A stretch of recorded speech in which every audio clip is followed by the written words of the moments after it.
10th year in a row, the Chongming Island is hosting an international bike race. This is a women bike race ahead of the World Cup that will be contested on Sunday. The Chongming Island is part of the Shanghai province. The island is promoted as eco-friendly, and that's why people love bicycle here so much. This is a 2.1 race on the international cycling calendar. 18 teams are participating with a total number of 95 riders. Last year's winner of the Tour of Chongming Island was Melissa Hoskins from Australia. I always, every race you win, it's nice to go back the next year and race it again, because obviously you've had good memories from there, and this year's no different. It's great to be back, and hopefully the weather's holds off and it turns into some nice sunny racing, but it's great to be back in a new team of girls, and yeah, looking forward to hopefully having a successful week. There are many favourites for the race, but also local riders, and Wang Dongyan from China Chongming Giant is highly expected here. She said, having trained mostly for the track for the China Games later this year, she might not be in her best shape for this race.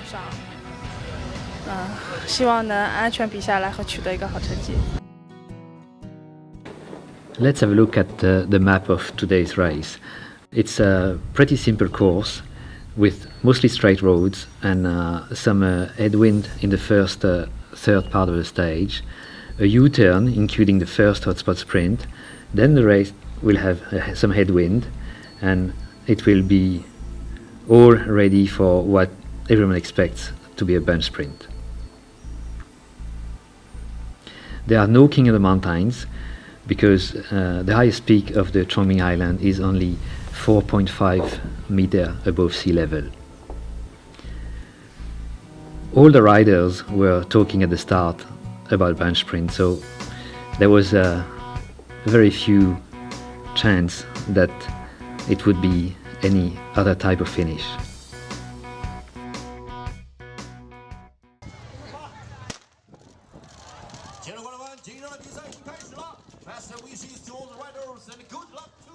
And in fact, there were no breakaway attempts in the first part of the race. Riders were mostly watching each other, but the tension started going high ahead of the first intermediate sprint.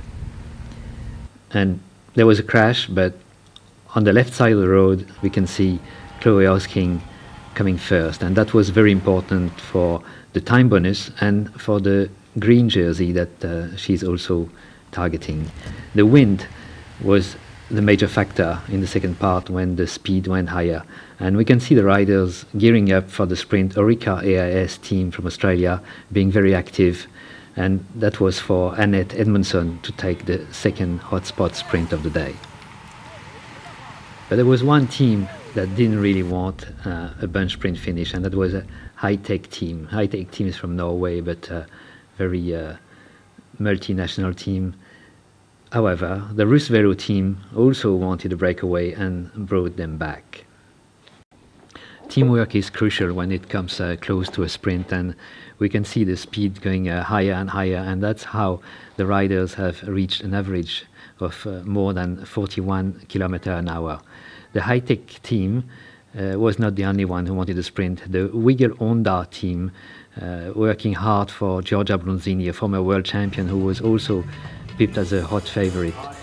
Bronzini was the wheel to follow for Lucy Garner, who was maybe not expected as a winner, but she took the right path, and Lucy Garner here in the middle of the road is definitely the fastest today. What a fantastic result this is for a girl who is only 18 years of age. Second is Chole Hosking from Australia, and third is Oksana Kozonchuk from Russia. Just won stage one. How do you feel about that? Amazing, really. I'm just over the moon with that. I couldn't have asked for any more. I really wanted to get a podium in these three stages, and to have won today, I'm just so happy. Lucy Garner was the junior world champion for road racing in the past 2 years, and it's quite exceptional to see her winning as soon as she reaches the elite level. The best Asian rider is Kim Eun-hee from Korea. After finishing 13th in the stage, she took the honors, the best of the continent. Chole Hosking is no new to the podium in the Tour of Chongming Island since she won this race in 2009, and she's pretty used to winning and celebrating. For Lucy Garner, it's the first time having the yellow jersey in a big international road race, and that's what she will have to defend tomorrow. Even she thinks this is going to be day by day, but now the responsibility of the race is on her shoulder as she leads over Chole Hosking by only 1 second. That means the battle for time bonus and sprinting will be high again on stage 2. And for sure, the sprinters are hungry for more.